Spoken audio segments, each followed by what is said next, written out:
I've hit 100 subs on YouTube. I'd like to thank each and every one of you who has supported me along the way, so thank you so much. As a reward, this is going to be a YouTube exclusive video behind my skin. Me and my friends used to play this world a long time ago. It's been so long. I want to say it's over 5 to 8 years ago when we built it. It starts with this taiga village which me and my friends made a lot of additions to. This is all a creative world, by the way. Me and my friends liked to roleplay and whatnot a long time ago. This was the butcher/hunter's house. I don't remember, to be honest. Wow, this building I actually have zero recollection as to what it was used for. And this gravestone right here was the hunter or butcher, which I was playing as, who died. I think this house was for some sort of side character. Here was one of the main character's house. Overall, not too bad of a house. As we fly over, the guy that lived in that house also had a little blacksmith over here. He was an iron worker, I'm pretty sure, something like that. The signs were for recording, because I think we tried to make an episode of this, but I don't think we ever got it done. Oh well, to be honest. Here's the main character's house. He was playing as a witch or something, I don't remember.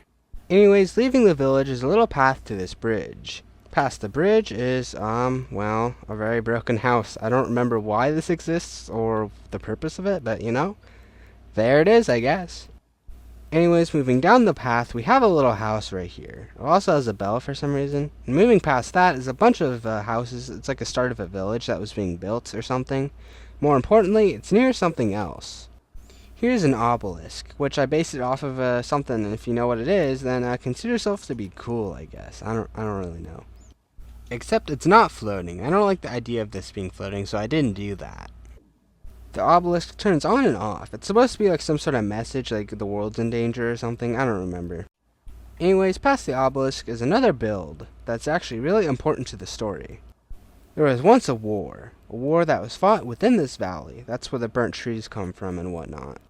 Overall, it didn't age too well. I mean, it's just black little blobs, but those are actually skulls in the ground that I used pistons and armor stands to push in. You can see that some of them even have swords sticking through. The war was waged quite a long time ago, which is why the bodies are sewed underground. It was between the Nether people and the people of the overworld. There's a little mechanism, I don't really remember how it works, but it turns on the portal. You can see all the contraptions here and whatnot. But anyways, that's how you turn the portal on. Anyways, once you enter through the portal, there's a pathway that you're supposed to follow. This leads to the next place. Welcome to the Nether Fortress, aka where I lived since I was the main bad guy. There's a lot of different buildings that had different purposes and whatnot. The first place is the armory. Anyways, past the armory, through the glass hallways, the cafeteria. For some reason, I made an upstairs, which is where, I guess they cook the food. I don't really know why I did this. Anyways, past that is this room, which I believe is the hospital. I don't really remember, to be honest.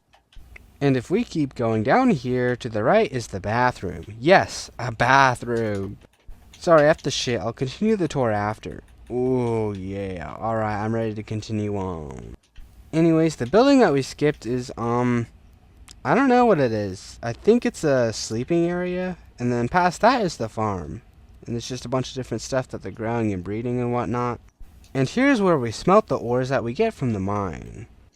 Well, to get the ore, you have to go into the mine part, which means you have to follow down the tracks, which means, yes, there's a whole mine cart system. And as we go down, you can see that this was a very mined place.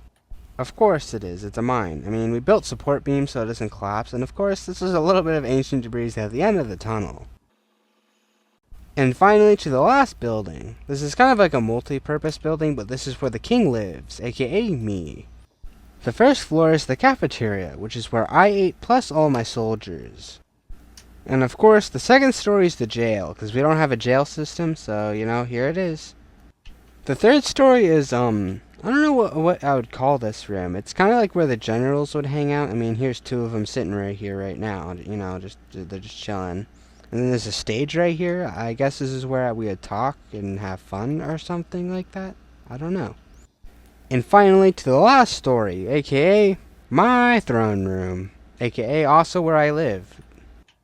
Down here is the first bedroom. Yeah, I have two here for some reason. The second story is pretty much the same thing. I guess I was supposed to have a wife or something. I don't remember. Anyways, here's my throne. It has my sword, and this is where the final battle is supposed to take place. And that reminds me, I forgot to show you guys something. I'll show you it after this clip. Anyways, this is the Nether King. He used to have hair. I don't know where that went, to be honest. Oh yeah, there was also the little Strider area, I guess, that we had for some reason. Let me tell you, I'm so glad that they added Spectator into Bedrock. I would never have found this again. It's a little cave system that leads into an ancient structure. This ancient structure is pretty damaged and it's really old. It leads into a cave. This cave has a winter dripstone and just other stuff. And for some reason there's two signs over here. And they are speaking gibberish. I don't really know. Anyways, here's where the main character got his super sword from. A sword in stone.